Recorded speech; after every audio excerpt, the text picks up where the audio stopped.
নতুন গ্রাম ওয়াটার পার্কের পেছনে গঙ্গার ধারে ভুট্টার জমিতে দীর্ঘদিন ধরে ফাঁদ পেতে টিয়া পাখি ধরে পাচারের ব্যবসা রমরমিয়ে চালাচ্ছিলেন একদল যুবক।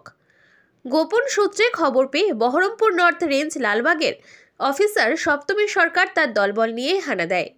এই খবর জানতে পেরে পাখিসহ খাঁচা ফেলে উক্ত যুবকরা পালিয়ে যায়। অফিসার তার দলবল নিয়ে পুরো ভুট্টার জমিতে অধিকাংশ গাছ থেকে ফাঁদ ছিঁড়ে ফেলেন এবং টিয়া পাখিগুলোকে মুক্ত করে দেয়। এ বিষয়ে কে কি বললেন অফিসার এবং পশুপ্রেমীরা আপনারা শুনুন। ক্যামেরায় পিন্টুর সঙ্গে খান ওরফে বাপের রিপোর্ট MTVN 16।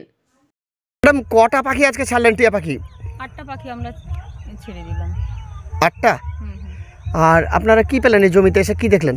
জমিতে দেখলাম ভুট্টা গাছের মধ্যে লাইলনের সুতো দিয়ে ফাঁদ পেতে রেখেছিল। ফাঁদগুলো আমরা সব ওখান থেকে ভুট্টা থেকে সরিয়ে দিলাম। আর লোকাল লোকদের বলে দিলাম যদি কেউ আরও পাখি ধরে আমাদের জন্য তৎক্ষণাৎ খবর দেয়, আমরা স্টাফ আমাদের চলে আসবে। এই বিনপাড়া আমাদের স্কুল সংলগ্নই এলাকা।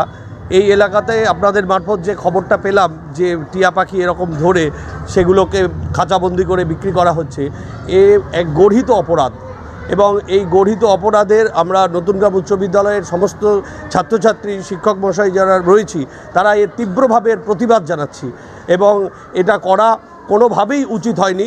এবং যে সমস্ত পাখিদের সমস্ত জীবেরই সবচেয়ে যেটা বড় কথা সেটা হচ্ছে স্বাধীনতা।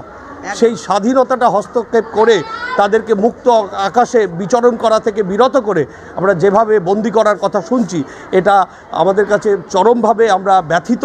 এবং এই বিষয়টা যাতে না হয় এ ব্যাপারে আমরাও নতুনগ্রাম উচ্চ বিদ্যালয়ের সবাই, এই এলাকার সবাই ছাত্রসমূহ আমাদের, তারাও যাতে এতে যুক্ত থাকলেও তাদের মধ্যে যাতে এই জীবে প্রেম সম্পর্কে সচেতনতা জন্মায় এবং সেই পাখিদের তথা অন্যান্য জীবদেরও স্বাধীনতা নিয়ে তারা যেন হস্তক্ষেপ না করে, এ ব্যাপারে সচেতনতা গড়ে তুলতে আমরা প্রয়াসী হব।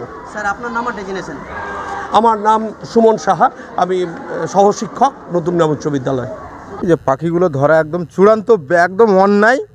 কেননা দেখেন, একটা মানুষ যখন জেলখানায় থাকে 3 মাস 4 মাস পর ছাড়া পায়, সেই মানুষকে জিজ্ঞেস করলে বলে দেবে পাখি কেন ধরবে ওরা। পাখি তো দেখার সৌন্দর্য জিনিস, প্রাকৃতিক দৃশ্য একটা পাখি তো বন্দি করে রাখা যায় না। এগুলো বেআইনি অন্যায়, পাখি ধরাটা অন্যায়। পাখি কেন ধরবে? আপনার নাম বলেন না। আমার নাম মহিদুল শেখ।